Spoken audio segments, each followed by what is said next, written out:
તો ખરેખર મારા ભાઈઓ હવે તો એવું લાગે છે કે દુનિયાનો અંત આવી ગયો. કેમ કે સોશિયલ મીડિયાની અંદર અત્યારે એક આ વિડીયો વાયરલ થયો જેમાં એક ગાય એક દીકરાને જન્મ દીધો. જો તમે મોઢું જોવા જશો તો તમને માણસનું લાગતું હશે, પરંતુ એના પગ અને હાથ જે તમે જોવા જશો તો એ તમને ક્યાંક ને ક્યાંક ગાયના લાગતા હશે. મિત્રો આ શું? આટલા દિવસ સુધી આપણે જોયું હતું કે આપણા સાધુ સંતોની ક્યાંક ને ક્યાંક ભવિષ્યવાણી હતી કે આવનારા સમયની અંદર પાણી બોટલોમાં વેચાશે, કૂવામાં પાણી ઘટી જશે. ભાઈ હવે આપણે ઘણી બધી જે કહેવાય ને તો કે વાતો સાંભળી અને એ વાતો અત્યારે હકીકત સાચી પડી રહી છે. બેન પોતાના ભાઈ જોડે લગ્ન કરશે, આમ કરશે, તેમ કરશે.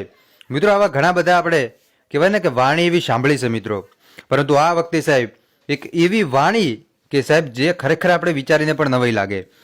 આ વિડીયોની અંદર જુઓ સાહેબ તમે, સૌથી પહેલાં તમને એક ગાય દેખાતી છે. ગાય એક બાળકને જન્મ આપી દીધો. તમને નવાઈ લાગી ને ભાઈ કે બાળક કઈ રીતે કોઈ મતલબ કે ગાય કઈ રીતે કોઈ બાળકને જન્મ આપી શકે? તો મિત્રો જન્મ આપી દીધો એટલે હવે તમે આ વિડીયો જુઓ. આ વિડીયો અત્યારે સોશિયલ મીડિયાની અંદર ખૂબ જ ઝડપથી વાયરલ થઈ રહ્યો છે. શું ખરેખર દર્શક મિત્રો આ વાત સાચી કે ખોટી? ચાલો આજના વિડીયોની અંદર આપણે જાણવાની કોશિશ કરીએ, એટલે ખાસ કરી અને વિડીયો તમે અંત સુધી જોતા રહેજો. આપણે વિડીયોની શરૂઆત કરીએ અને પહેલાં વિડીયોને એક લાઇક કરજો અને ચેનલ ઉપર પહેલી વાર જ આવતા હોય તો ચેનલને પણ અવશ્ય સબસ્ક્રાઇબ કરજો, જેથી કરીને આવનારા સમયની અંદર તમને આવા અનેકો વિડીયો મળતા રહેશે.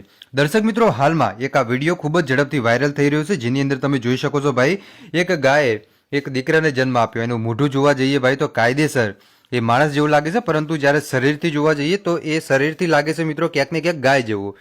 હવે તમે જો ખાલી મોઢું જ મિત્રો માણસનું, બાકી બધું ગાયનું. હવે તમે વિચારો કે આને કરવું શું? આ ઢોરને જીવતું પણ કેમ રાખવું ભાઈ, એ ખબર નથી પડતી. ડોક્ટર પણ હેરાન, વૈજ્ઞાનિકો પણ હેરાન કે સાહેબ આ શું. હવે મિત્રો હું તમને કહી દઉં, આજકાલ એક એઆઈ ટેકનોલોજીની મદદથી પણ આવું કદાચ બનાવેલું હોઈ શકે. તો તમને શું લાગે મારા ભાઈ, શું ખરેખર કોઈ ટેકનોલોજીની મદદથી બનાવેલું હોઈ શકે કે રિયલ હોઈ શકે? મને કમેન્ટ કરીને જરૂર બતાવજો. બાકી આપણી ચેનલ આ વિડીયોની કોઈ પણ જાતની પુષ્ટિ કરતી નથી, ખાસ કરીને તમારે નોંધ લેવી. મળીશું આપણે નવા વિડીયોમાં. ત્યાં સુધી બધાને જય માતાજી, જય દ્વારકાધીશ. આગળ પણ આવવાનો સપોર્ટ કરતા રહેજો. ધન્યવાદ.